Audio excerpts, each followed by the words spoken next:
महामानव डॉक्टर बाबासाहेब आंबेडकर यांच्या जयंतीनिमित्त छत्रपती संभाजीनगर शहरात उत्साहाचं वातावरण असतानाच प्रशासनही सतर्क झालंय। कुठलाही अनुचित प्रकार घडू नये यासाठी पोलिसांचा कडक बंदोबस्त काल संध्याकाळपासून तैनात करण्यात आलाय। दरम्यान मिरवणुका दरम्यान ध्वनी प्रदूषणावर नियंत्रण ठेवण्यासाठी पोलिसांनी नियमावली जाहीर केली असून फक्त 2 बेस आणि 2 टॉप इतक्याच ध्वनिक्षेपकांना परवानगी देण्यात आली आहे, अशी माहिती पोलीस आयुक्त प्रवीण पवार यांनी दिली। भारतरत्न आदरणीय डॉक्टर बाबासाहेब आंबेडकर जयंतीच्या सर्व शहरातील नागरिकांना खूप शुभेच्छा।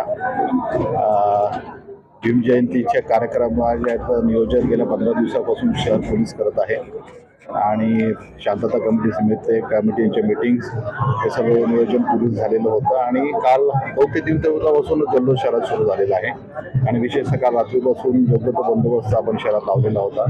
माझे सर्व सहकारी अधिकारी DCP, ACP, PIs आणि होमगार्ड, SRPF सर्व रस्त्यावरती काल रात्रीपासून आहेत आणि जे काही कार्यक्रम आहेत, मिरवणुकीचे कार्यक्रम आहेत, वंदनेचे कार्यक्रम आहेत आणि जे काही सार्वजनिक कार्यक्रम आहेत त्या ठिकाणी योग्य ते नियोजन केलेलं आहे।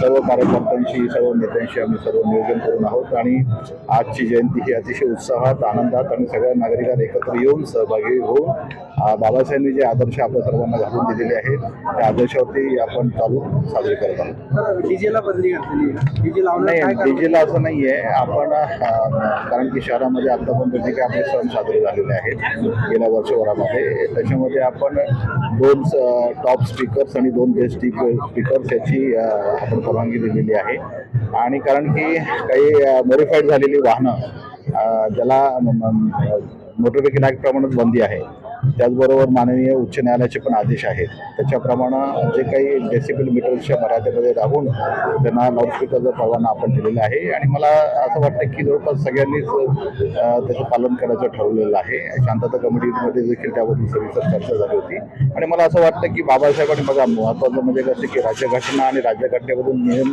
तयार झालेले सगळे कायदे आणि नियम याचं सगळ्यांचं पालन आपण सगळेजण निश्चितच करणार आहोत याची मला खात्री आहे। नेहमी शांतता समितीची बैठक होती, या बैठकीत निर्णय घेतला जातो, वाचवले जाणार नाही, त्याची अंमलबजावणी कारवाई सुद्धा होत नाही, कारवाई केली जाणार। शांतता समिती बैठकीत सगळे निर्णय घेतले जातो, याच्यामध्ये ज्या प्रमाणात कारवाई व्हायला पाहिजे त्या प्रमाणात कारवाई होत नाही। एक लक्षात घ्यावं, वर्षभरामध्ये आपल्याकडे तुम्हाला माहिती आहे की गणपती उत्सव देखील डीजे मुक्त झालेला आहे, शिवजयंती झालेली आहे किंवा इतर देखील सण झालेले आहेत ते गेल्या वर्षभराचे डीजे मुक्त झालेले आहेत आणि बघा आपलं शहर बदलत आहे, आपल्या शहरामध्ये मोठी इन्व्हेस्टमेंट येत आहे, लोक देखील त्याचे विचार बदलत आहेत, त्याशिवाय इतर सार्वजनिक कार्यक्रमामध्ये त्याचं नियोजन करून ते समाज उपयोगी असे कार्यक्रम घडवून आणून ते योग्य प्रकारे कार्यक्रम करत आहेत आणि आपण असं म्हणू शकत नाही की डीजेवरती आपण कारवाई करत नाही। तुम्ही बघाल वर्षभरामध्ये डीजेचा वापर शहरामध्ये मोठ्या प्रमाणात कमी झालेला आहे। ज्यांच्यावर कारवाई झाल्या त्यांचे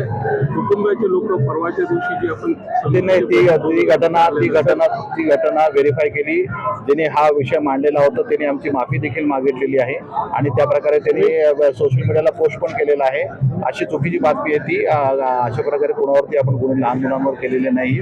जे मंडळ होते ज्यांनी डीजेचा वापर केलेला होता मागच्या वर्षी तर त्यांच्या पालकांवरती गुन्हे दाखल झालेले आहेत, जे मंडळ आहेत मंडळाच्या पदाधिकाऱ्यांवरती गुन्हे दाखल झाले आहेत। थँक्यू। शेवटचा प्रश्न, चोरीच्या घटना ज्या आहेत या गर्दीमध्ये वाढल्या